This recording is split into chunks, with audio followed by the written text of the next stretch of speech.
Fiombonana amin'ny filazantsara. Izay no tianikanasako anao amin'ity maraina vaovao ty manasanao mba haharitra hatramin'ny farany.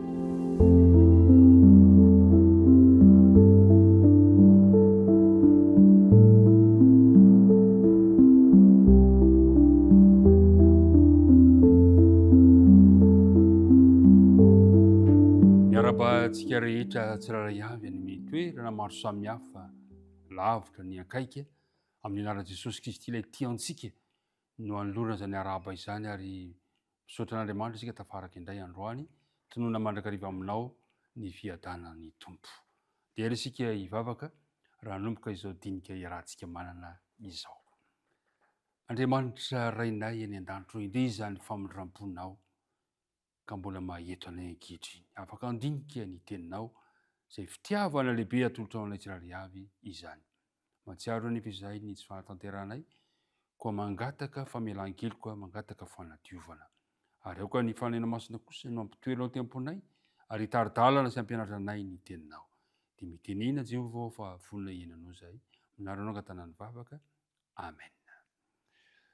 Ry mpiara-mianatra namana, amin'ity herinandro ity isika dia hijery hoe ny anton'ny fisaorana sy ny fivavahana izay iarahantsika manana amin'ny bokin'ny Filipianina sy ny bokin'ny Kolosianina. Bokin'ny Filipianina sy Kolosianina moa amin'ity telo volana iarahantsika ity dia ilay hoe mampifandray ny lanitra sy ny tany.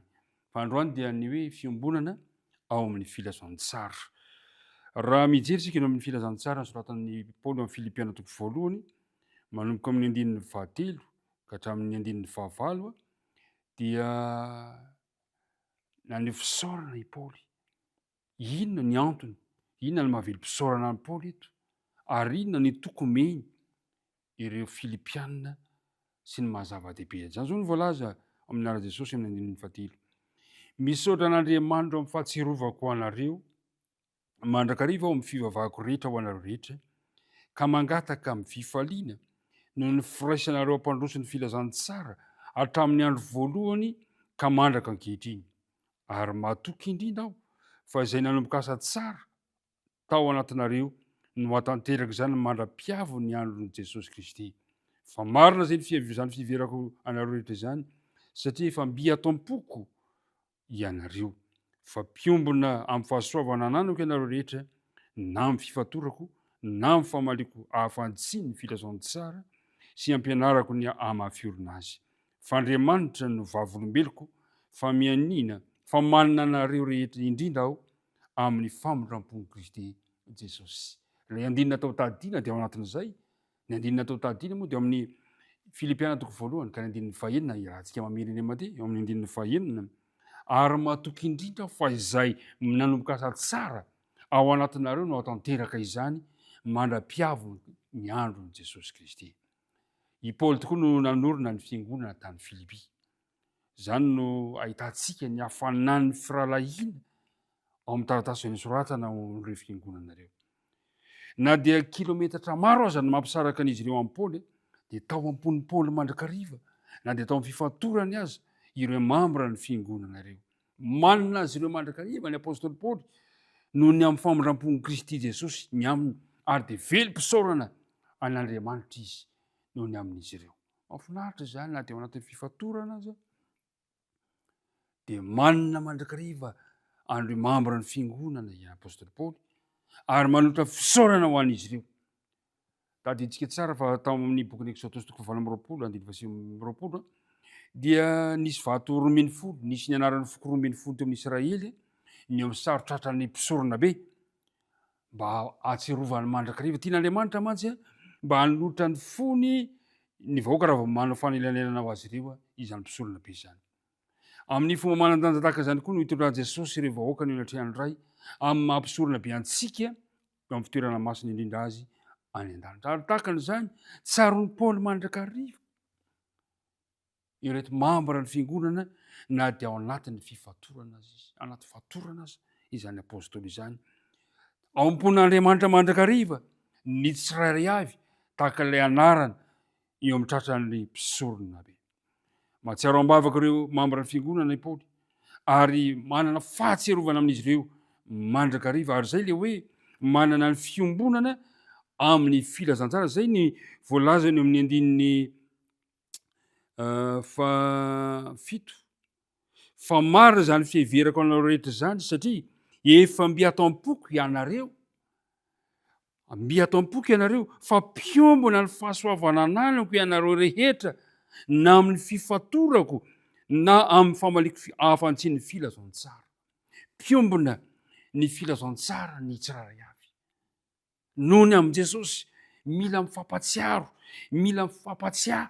Zany no zatra lazain'ny Paoly hoe manina anareo mbia atam-poko ianareo rehetra. Zany fifandraisana zany no nisy fifandraisana kio teo amin'ny Kristy, Paoly tamin'ny Kristy. Niombona ny Paoly ny filazan'ny fijalian'i Kristy. Ary tahaka zany kio niombonan'ireo kristianina tany Filipe ny fahoriana, ny fijaliana nahazo an'i Paoly sy nanampianan'izy ireo amin'ny ara-bola ahafahana manohana ny fitorian'ny filazantsara. Mpiara-midinika namana, mpiombona ny filazantsara isika rehetra. Misy olona nieritreritra fa tombony ho an'izy ireo nahatonga an'i Paoly ao an-tranomaizina satria tsy afaka hanao inona intsony izy. Kanefa ny zavatra mitranga dia zao, nitory ny filazantsara tamin'ireo mpiasa, ireo miaramila atao mifonja izy.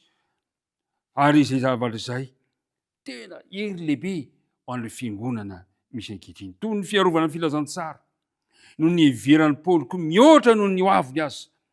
Aleon'ny Paoly niaro ny filazantsara toy izay niaro ny ainy.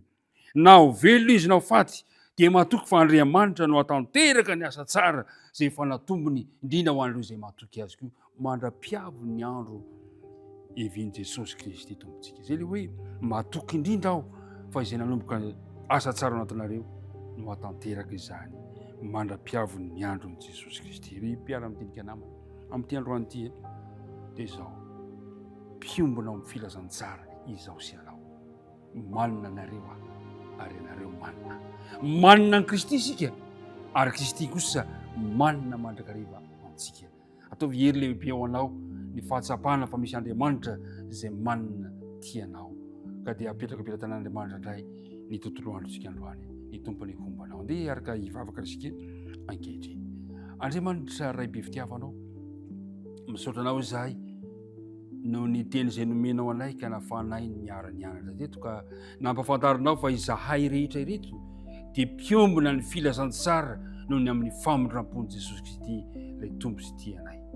Petraka ampelantananao ary ny fiainanay, petraka ampelantananao izany dinika izany mba hampahery anay amin'ity androany ity satria fantatray fa manina anay ihany koa ianao. Dia aza mafoina masaraka anay amin'izao tontolo andro izao, ny vavaka tonononay sy angatanay noho ny amin'ny anaran'i Jesosy. Amen.